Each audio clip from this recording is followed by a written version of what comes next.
Hey guys, what's going on? This is Addison from LeSueur Car Company, and I want to show you a quick feature, aka the camera system in this vehicle. Let's get right to it.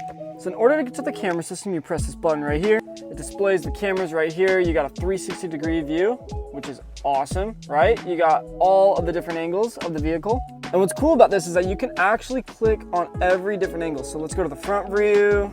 We got the front view right there. Let's go back. Then let's click the side view. Awesome. Rear view, of course, like the traditional rear view, and the left side view right there. What's also super cool is that you actually have access to knowing where exactly your tires are going, so you don't totally ruin the wheels on your car if you accidentally curb it. And then something else that you can go to are the parking sensors right there. And what's cool about that is that you can disable them or you can enable them, which if you don't like the noise, you can disable them. If you do like the noise, boom. There you go. But anyways, guys, with that, I'll see you guys in the next video. See ya!